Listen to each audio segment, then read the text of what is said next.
ಚೆನ್ನಾಗಿ ಹೇಳಿದ್ದಾರೆ. ಬಡವನಾಗಿ ಹುಟ್ಟುವುದು ಖಂಡಿತವಾಗ್ಲೂ ತಪ್ಪಲ್ಲ, ಆದರೆ ಬಡವನಾಗಿಯೇ ಸಾಯ್ತೀಯಲ್ಲ, ಅದು ಖಂಡಿತವಾಗ್ಲೂ ನಿಂದೆ ತಪ್ಪು. ಈ ಮಾತು ನಮಗೆಲ್ಲರಿಗೂ ಎಷ್ಟು ಚೆನ್ನಾಗಿ ಅನ್ವಯವಾಗುತ್ತೆ ಅಂದರೆ, ಬಡವರಾಗಿ ನಾವು ಹುಡ್ತೀವಲ್ಲ, ಅದು ನಮ್ಮ ತಪ್ಪಲ್ಲ ಸ್ನೇಹಿತರೆ.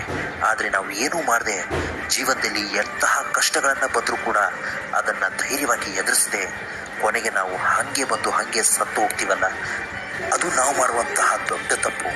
ಮೈ ಡಿಯರ್ ಫ್ರೆಂಡ್, ನೀನು ಬೇರೆಯವರ ಜೀವನವನ್ನು ನೋಡಿ ಮರಗೋದಕ್ಕಿಂತ ನಿನ್ನ ಸ್ವಂತ ಹಣೆ ಬರಹವನ್ನು ನಂಬಿ ಬಂದು ಬದುಕನ್ನು ತೃಪ್ತಿಯಿಂದ ಕಷ್ಟಪಟ್ಟು ನೀನು ಇಷ್ಟಪಟ್ಟಿದ್ದನ್ನು ಪಡ್ಕೊಳ್ಳೋದನ್ನು ಕಲಿಬೇಕು. ಬದಲಾವಣೆ ಅನ್ನೋದು ಈ ಪ್ರಪಂಚದ ನಿಯಮ ಆಗಿದೆ ಗೆಳೆಯ. ಕ್ಷಣ ಕ್ಷಣಕ್ಕೊಮ್ಮೆ ಬದಲಾಗ್ತಾ ಇರೋ ಈ ಪ್ರಪಂಚದಲ್ಲಿ ನೀನು ಕೂಡ ಬದಲಾಗಬೇಕು. ಆಗ ಮಾತ್ರ ನಿನಗೆ ಬೆಲೆ. ಊಟದ ಬೆಲೆ ಬಡವನಿಗೆ ಗೊತ್ತು, ಶ್ರಮದ ಬೆಲೆ ರೈತನಿಗೆ ಗೊತ್ತು. ಹುಟ್ಟಿದಾಗ ಜಾತಕ, ಮಧ್ಯದಲ್ಲಿ ನಾಟಕ, ಸತ್ತಾಗ ಸೂತಕ, ಆದರೂ ನಿಲ್ಲಲ್ಲ ಜನರ ಮಾತಿನ ಕೌತುಕ. ಇಲ್ಲಿ ನೀನು ಹೇಗೆ ಬದುಕು ಗೆಳೆಯ, ಆದರೆ ಮಾತನಾಡೋರು ಮಾತನಾಡ್ತಾ ಇರ್ತಾರೆ, ಅವ್ರ ಬಾಯಿ ಯಾವತ್ತೂ ನಿಲ್ಲೋದಿಲ್ಲ. ನಿನ್ನನ್ನು ತುಳಿತಾ ಇದ್ದಾರಾ, ತುಳಿಲಿ ಬಿಡು. ನೀನು ಮಾತ್ರ ಯಾವುದೇ ಕಾರಣಕ್ಕೂ ತಲೆ ಕೆಡಿಸ್ಕೋಬೇಡ.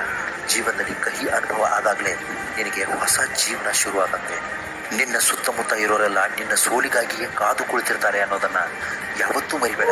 ನೀನು ಸಾಧನೆ ಮಾಡಲು ಹೊರಟ್ರೆ ನಿನಗೆ ದಾರಿಯಲ್ಲಿ ಬೆಕ್ಕುಗಳಿಗಿಂತ ಹೆಚ್ಚು ಜನಗಳೇ ಅಡ್ಡ ಬರ್ತಾರೆ.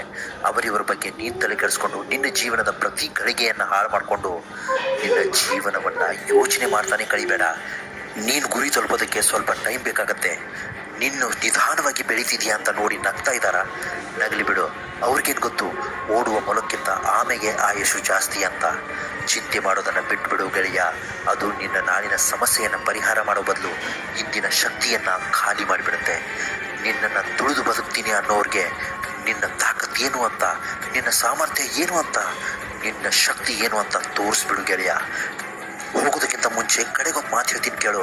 ಬದುಕೋಕ್ಕೆ ಆಗಲ್ಲ ಅಂತವನು ಮಣ್ಣು ಸೇರ್ತಾನೆ, ಬದುಕ್ತೀನಿ ಅನ್ನೋನು ಹೊಸ ಇತಿಹಾಸ ಬರೀತಾನೆ. ಸಾಧ್ಯವಾದರೆ ಬೇರೆಯವರ ಕನಸಿಗೆ ಮೆಟ್ಟಿಲುಗಳಾಗುವ ಗೆಳೆಯ. ಆ ಮೆಟ್ಟಿಲುಗಳನ್ನು ಒಡೆಯುವ ಸುದ್ದಿಗೆ ಆಗಬೇಡ. ಇಂತಹ ಮತ್ತೊಂದು ಕಂಟೆಂಟ್ ತಗೊಂಡು ನಾಳೆ ಬರ್ತೀನಿ.